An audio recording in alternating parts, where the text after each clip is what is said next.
So I got a anthology that's going to be coming out very soon that you guys might want to check out in your theaters.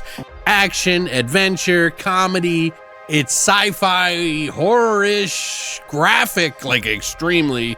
And it takes place in the 80s, and it's a lot of fun. So let's talk about it.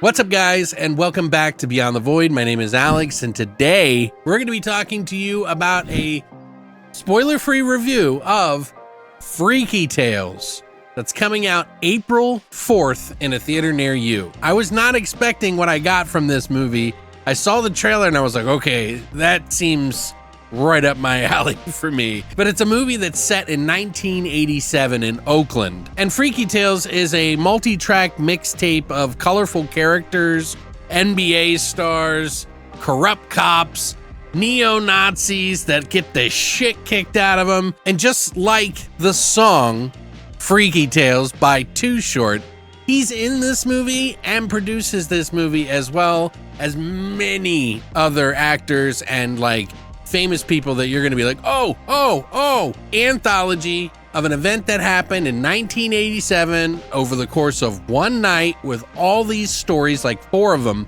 packed and interwoven together, while this green mist, whatever it is affecting the planet at the time. It's kind of an alternate universe in a way of what happened in 1987. It takes a lot of nostalgia, mixes it with a lot of true stories from the 80s and that time frame, and then kind of mixes it together with its own sort of fun fiction that is just freaky.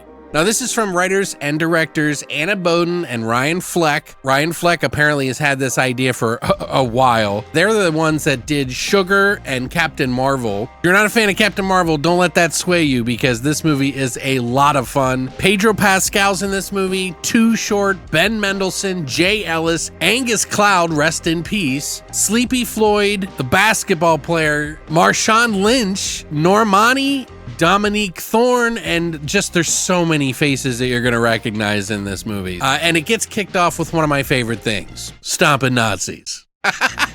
Well, there's some punks that do it in this movie. It's fucking amazing. I was like cheering. I was like, yeah! But they got music by Operation Ivy, Too Short, Public Image Limited, Metallica, and just a ton of stuff. It's like stepping into 1987 and just experiencing a night of this like really odd occurrence. Now, I will admit that they kind of talk about this odd occurrence happening in the very beginning of the movie. Kind of shows up throughout the movie as sort of like the influence to why these freaky tales happened. It's a lot of fun. It's not horror necessarily, but man, this is a very gory film. I was like, holy shit. There's like punk versus Nazis in this, and they like go to town on each other. It's fucking wild. Anyway, I really enjoyed this movie. I think the like nostalgia is definitely a big part of this movie. It's supposed to be, but it's not doing it to the point where it's like just, I don't know. You know how it gets with those movies that try to grab nostalgia. This is a good version of that, and I really enjoyed the elements that were in this film, the nods, obviously the green mist that they talk about or whatever that's in the film, I think is kind of a nod to Maximum Overdrive, which, by the way, came out the year before it, but doesn't matter. It works for this movie. There's also a couple of songs in the movie, like Operation Ivy, that does songs that came out like either that year and like the band just formed. I guess you could just say that the band is performing in this movie. There's people performing as Operation Ivy, but the music is in there and they're supposed to be. It's just packed full of that nostalgia in a good way, but it also has a lot of really funny moments and a lot of really great performances. I was really impressed with Ben Mendelsohn's performance. He's really great. He does a really like role of a sleazy cop in this movie. Makes you feel really uncomfortable. Pedro Pascal actually has a pretty emotional part in this movie, which I was not expecting that depth in this kind of movie, and the writing is written in a way that actually kind of pulls on your heartstrings a little bit. It's pretty fucked up what happens in this movie, and it really does kind of inspire the short that happens in this movie. There's a complete surprise cameo in this movie that I was like, what the fuck?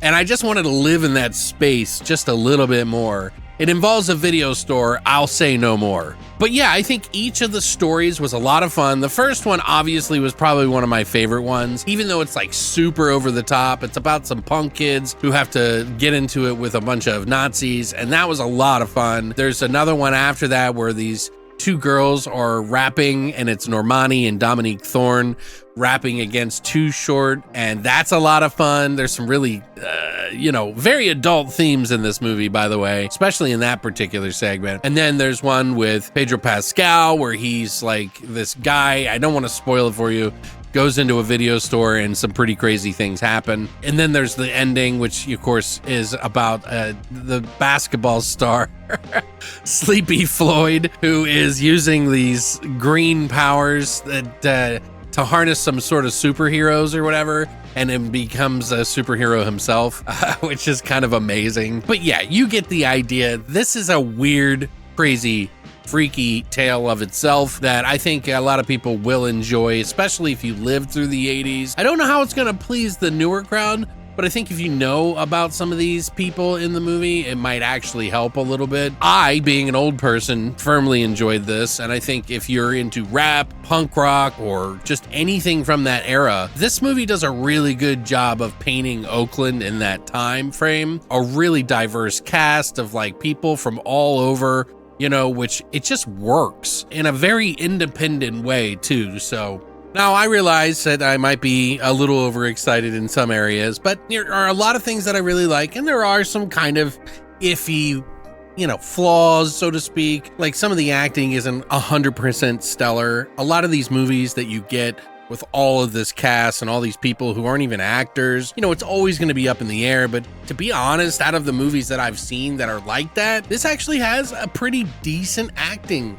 It's not a horrible acting. It's well above average, and it's easy to watch and follow along and just enjoy. Some of the ending was a little all over the place and kind of continued on for a while, but it's super graphic and a lot of fun. So I think there's a lot to enjoy in that aspect. Again, I, being the Maximum Overdrive fan that I am, I would have loved to see more with the green stuff, but maybe there's a Freaky Tales 2 that comes out sometime dealing with 1988. That wasn't a bad year. Some of the nostalgia does kind of take it down a little bit for me, but that's kind of what this movie was for. Put the music in to have that memory and also kind of like play this crazy story that's interconnected into one another in these 4 total stories that I think is a lot of fun. And I would rewatch this for sure. In fact, I would pick up a copy of this for myself. I'm somewhere right now at about a 7 or 7.5. I lean 7.5 because I just had a really good time with the film.